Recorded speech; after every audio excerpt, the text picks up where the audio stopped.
Hello guys, welcome to my new blog. કેમ છો બધા? જય શ્રી કૃષ્ણ બધાને. લ્યો ફોન આવી ગયો, ઉપાડવો હમણાં. ઉભા રહ્યા. કેમ છો બધા? મજામાં? જય શ્રી કૃષ્ણ બધાને. મજામાં ને? તો વાંધો નહીં. ઉઠા હિયા અને આજે તરમાન ને વહેલી શિફ્ટ હતી એટલે તો જતો રહ્યો હે. આપણે હવે હાલીને જવું પડશે. જોઈએ, ફ્રેશ થઈ જઈએ, કંઈક ખાઈ પી લઈએ. ખાઈ પી તો શું લઈએ? ઓટ્સનો શેક જ પીવાનો હે આપણે, જે સાંજે પલાળ્યો તો એ જ તે.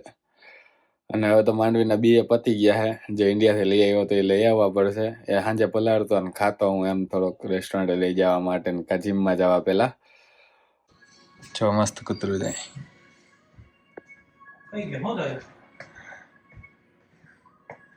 હા, તો હું તમને એમ કહેતો હતો કે આપણે હે ને જો 2 એવોકાડો ટોસ્ટ દેખાય છે. અરે 2 એવોકાડો ટોસ્ટ બનાવ્યા છે, મતલબ 3 બનાવ્યા. એક દવા હાટો રાખતો જાવ, અહીંયા ખાઈ લેશે. આજે એને રજા જ છે, તો આપણે આ 2 લઈ જઈએ આપણા લંચમાં, ત્યાં ખાઈ લઈશું. અને વાગ્યા છે આપણે 12:16 જોવા. રેડી થઈ જઈએ અને જલ્દી નીકળીએ. થોડુંક મોડું તો નથી થઈ ગયું આજે ટાઈમે પહોંચી જાવ આપણે. જરાય મોડું નથી થયું. બસ કપડાં બદલાવીને નીકળી જઈએ. આ તો જલ્દી નથી કાંઈ, તોય તે ટી શર્ટ બદલાવતા ભૂલી ગયો. જો રેસ્ટોરન્ટનું ટી શર્ટ પહેરવા ભૂલી ગયો.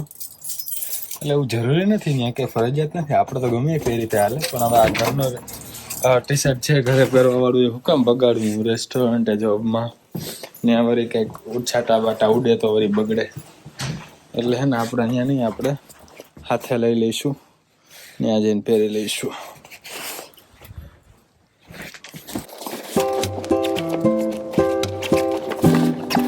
બહાર નીકળી ગયા છીએ આપણે બધું પાટી દફતર પેક કરીને જોબ માટે. અને -3 ડિગ્રી છે, એટલે બહુ જરૂર નથી આ સ્નો જેકેટની. પણ મેં કીધું ઉપર એને મફલર બાંધવું નહીં, એટલે પછી આ લઈ લઉં. માથે ઓઢી લઉં એટલે ટાટ બાટ લાગે નહીં. ઠંડી છે નહીં એટલી કંઈ ખાસ, -3 ડિગ્રી છે એટલે. અને ભાઈઓ હાથ રહી જાય મારો. હા, હું એમ કહેતો હતો કે આજે છે family day, long weekend. Long weekend મતલબ કે શનિ રવિ હોય, વીકેન્ડ કહેવાય. એટલે રજા હોય બધાને, એમ શનિ રવિ પ્રોફેશનલ જોબ વાળાને એટલીસ્ટ. તો શુક્રવારે કે સોમવારે બી રજા આપી દેજો. કે આવું કંઈ દિવસ આવતો હોય ને, તો એવું જરૂરી નહીં કે એ દિવસે આવતું હોય તો જ તે. ધારો કે મંગળવારે કે બુધવારે કે એમ આવતો હોય તો એ દિવસ સોમવારે શિફ્ટ કરી નાખે, એટલે લોંગ વીકેન્ડ થઈ જાય. શનિ રવિ અને સોમ રજા. ગુરુવારે આવતો હોય તો શુક્રવારે શિફ્ટ કરી નાખે, ગમે તે દિવસ એમ. તો શુક્ર શનિ રવિ રજા, એટલે લોંગ વીકેન્ડ થઈ જાય. તો આજ વખતે છે લોંગ વીકેન્ડ, અને એનો 1.5 ગણો પે મળે. બરાબર, આજે જોબે જઈએ એટલે 1.5 ગણો પે મળે. જે જઈએ તો મળે જ તે, અડધો હજી વધારે મળે. તો જઈ રહ્યા છીએ. એક હવાએ શિફ્ટ છે આપણી. બાકી ફેમિલી ડે વિશે કહું તો આપણે ઇન્ડિયામાં તો ફેમિલી ડે જેવું કાંઈ હોતું છે નહીં. એ આ બધા પાશ્ચાત્ય દેશોના ચોચલા છે. આપણે તો રોજે રોજ ફેમિલી ડે જ હોય. આ લોકોને તો ફેમિલી ડે આવે ત્યારે આખું ફેમિલી ભેગું થાય વરસમાં એકવાર. મધર ડે હોય ત્યારે ખાલી વરસમાં એકવાર, અને એવું બધું એમ. પણ આપણે રોજે રોજ ફેમિલી ડે જ હોય. વરસાદ પડી ગયો લાગે જો, કેમ કે આખા રોડમાં પરફેક્ટલી પાણી હોય એટલો તો ઓગળતો નથી એવી રીતે તો આ. પણ જો સાઈડમાં જે ઓગળે એ તો સમજાજો એ બરફ જ હશે. પણ આખો રોડ જે ભીનો થયો હોય એનું મને લાગે છે કે વરસાદ પડી ગયો લાગે છે.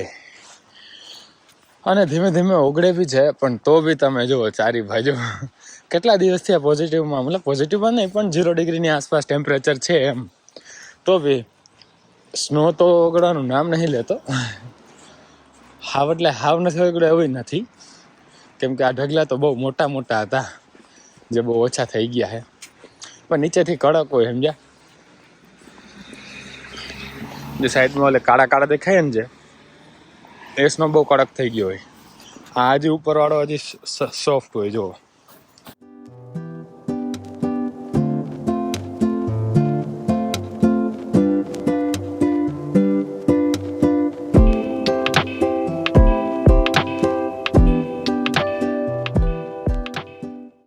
આ ટ્રેક જો આઈસ સ્કેટિંગનો છે ગેજ પાર્કમાં. તમને હું કહેતો તો ગેજ પાર્કને આખી ટૂર કરાવવી છે મારે તમને, પણ એ ખબર નહીં ક્યારે મેળ પડે. No shoes on the track, no shoes on the ice જો લખ્યું, અને એનું મેન્ટેનન્સ ચાલી રહ્યું છે જો, એટલે વहाँ બધી પબ્લિક બેઠી है. આઈસ સ્કેટિંગ કરવા જ આવી છે, લોંગ વીકેન્ડ હે ને જો એ બધા. પણ અહીંયા મેન્ટેનન્સ હાલે છે રોડનું, એટલે ખબર નહીં શું કરતા હોય, સાફ સફાઈ ને ભાઈ સાઇનનેસ મારતા લાગે છે એવું. એટલે મસ્ત, એટલે ગમે એવું ટેમ્પરેચર હોય અહીંયા આઈસ સ્કેટિંગ આખું ચાલતું જ હોય. જો તમે હે 2 કે 3 વર્ષ થઈ ગયા છે અમે આ ઘરે રહેવા આવ્યા ને. અહીંયા બાજુમાં જ છે, 1 જ કિલોમીટર થાય. લોકો બહુ દૂર દૂરથી સ્કેટિંગ કરવા આવતા છે, પણ આ ખબર કે ને કે નજીક હોય એની કદર ના હોય. આ જુનાગઢ વાળા ગિરનાર ચડવા ના જાય, પણ બાકી બીજા રાજ્યમાંથી ગિરનાર ચડવા આવતા હોય એના જેવું છે. આમાં જામનગરમાં છે લાખોટા લેક છે જે, બરોબર, નલબ સિટીની વચ્ચોવચ્ચ જે તળાવ છે, જામનગર વાળાને ખબર જ હશે. તો એ બી જામનગર વાળા નહીં જતા હોય, બારે બીજા આવતા હોય છે, જે મહેમાન આવતા હોય એને લઈને આવતા હોય છે. કદાચ એના બહાને જામનગર વાળા જઈ આવતા હોય છે, બાકી બહુ એટલે કદર નહીં એટલી એમ. બાકી બધાને હોય તો ખબર નહીં, પણ અમે તો બહુ એટલે બહુ રેરલી જઈએ. તો એના જેવું જ છે, 2 કે 3 વર્ષ થઈ ગયું અમે રહેવા આવ્યા એને, પણ અમે હજી આઈસ સ્કેટિંગ કરવા આવ્યા નથી. આવું હે કરી ખબર નહીં ક્યારે મેળ પડે. જો આવી રીતે પહેરવાનું હોય આ ટેણીઓ, આવી રીતે માહોલ એવો જ છે. અને આ બી પકડીને હે ને, આવડતું ના હોય ને તો આ પકડીને આપણે શીખી શકીએ. તો બસ આ બધા રાહ જોવે છે, બેઠા છે ને બધા કે મેન્ટેનન્સ થઈ જાય પછી જે કામ હાલી રહ્યું છે રોડનું એ પતે પછી પાછા હે ને આઈસ સ્કેટિંગ કરવા માંડે. આ જો કામ હાલે બતાવ્યું તમને મેં.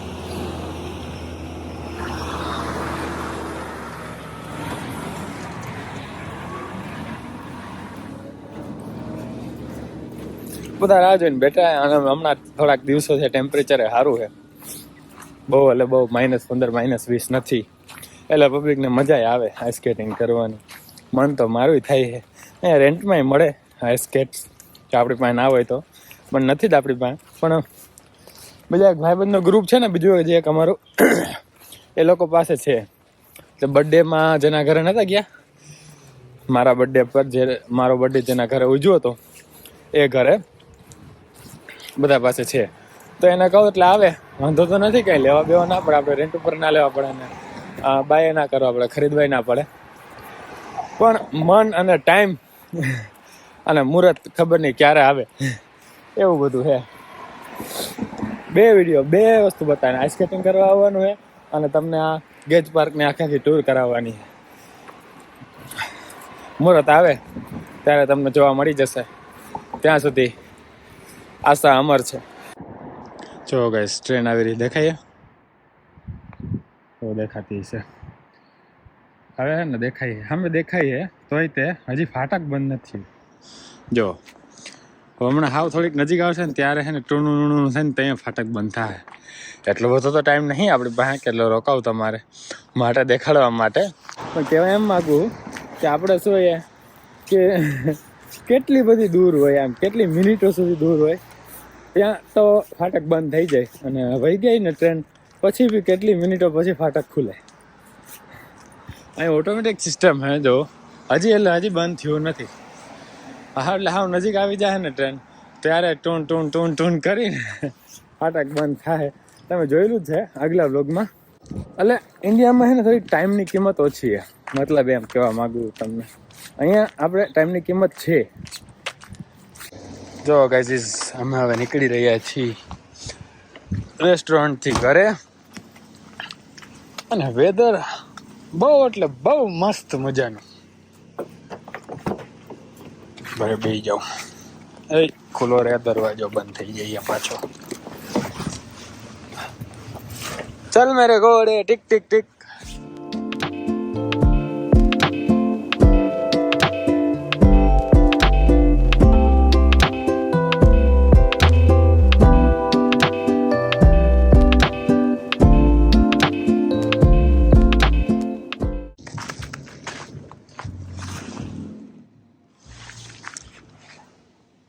વાહ, જો આજે ચાલુ થઈ ગઈ.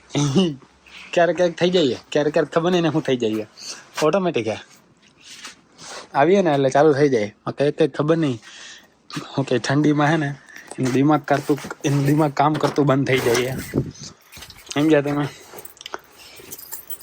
આપણે હવે જઈએ અંદર. બાકી આજ વેધર અત્યારે બહુ ઝકાસ છે, મજા આવી ગઈ અમને આમ. બસ પણ એવું કહે છે કે નેક્સ્ટ વીક ડેઝ એમ, એટલે આ વીક જે આજે મંડે છે, મંડે છે આજે, તો આજે વીક 8 અઠવાડિયું છે ને સ્નો પડવાનો એવું કહે છે, અને છેલ્લો સ્નો છે એવું કહે છે. પછી હવે ખબર નહીં, જશે જોઈ જશે. ઓ શિટ, જોઈ લ્યો રેસ્ટોરન્ટના શૂઝ પહેરીને દોડાવ્યો આજે બી હું ભૂલથી. ઓલા શૂઝ બદલાવાના ભૂલી ગયા. જે રેગ્યુલર હું પહેરીને આવું ને, શું છે ખાવામાં જોઈ લઈએ આપણે. થઈ જાઉં છું, રોટલો શાક શું હે આમાં ખબર નહીં આવે, પછી જોઈશું. નાતા બાતા આવીએ ને કપડા વપડા બદલીને આવીએ. હા દિવલા, લોંગ ટાઈમ નો સી. બહુ ટાઈમ પછી યાર દિવલો મળ્યો મને દિવલાની યાદ આવતી હતી. મજા નથી આવતી, રોજ સાંજે આવું એટલે કોઈ ના હોય, એકલો હોવું. હવે દિવલો આવી ગયો હે. દિવલા તું નતો પણ તારું લેપટોપ બહુ કામ આવ્યું. વ્યુઅર્સ ને ખબર જ છે શું કામ આવ્યું લેપટોપ તારું, ખબર હે ને? બાકી જૂના બ્લોગ જોઈ લેજો.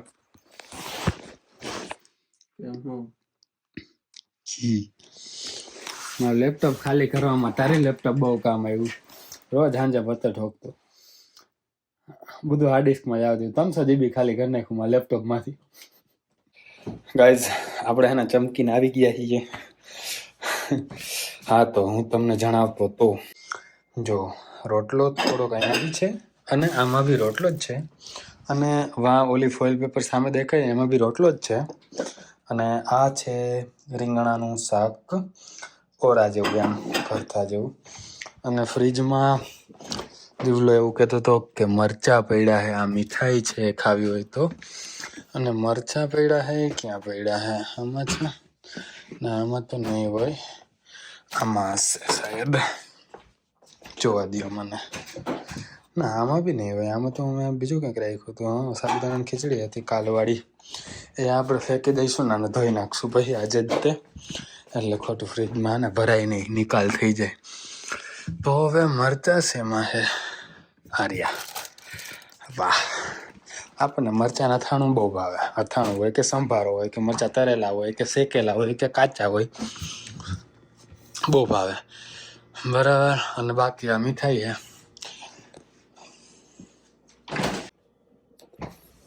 હા તો દોસ્તો, આ બધું જ આવ્યું છે મંદિરેથી, સ્વામિનારાયણ મંદિરેથી. આ બધો જ પ્રસાદ છે, આપણે સાંજે ગ્રહણ કરવાના છીએ. જો કે સવાર બપોર સાંજ જ્યારે બી હું ખાઉં પ્રસાદ જ ગ્રહણ કરતો હોઉં છું. બધું ભગવાનનું જ દીધેલું છે તો બધું પ્રસાદ જ છે. બરાબર. આજે સ્પેશિયલ મંદિરેથી ને જ આવ્યું છે. એ 2-3 દિવસ કહેતો હતો ને કે બહાર ગયો છે, એ સ્નેહ મિલનમાં ગયો હતો સ્વામિનારાયણ મંદિરે. તો બસ આજે આવ્યો છે, ત્યાંથી ને જ લાવ્યો છે. ખાઈ લઈએ, પ્રસાદ ગ્રહણ કરી લઈએ, પછી એડિટ કરીને હોઈ જાય. તો આ વિડીયોને અહીંયા પૂરો કર્યા. હવે તમને મજા આવી છે, મજા આવી તો લાઈક શેર અને કમેન્ટ કરી દેજો. ચેનલમાં ન હોય તો ચેનલને સબસ્ક્રાઈબ કરી દેજો. ઇન્સ્ટાગ્રામમાં ફોલો ના કરતા નીચે ડિસ્ક્રિપ્શનમાં લિંક આપી છે, ત્યાં જઈને તમને ફોલો કરી શકો છો. મળીએ નેક્સ્ટ વ્લોગમાં. ત્યાં સુધી જય શ્રી કૃષ્ણ, જય શ્રી રામ.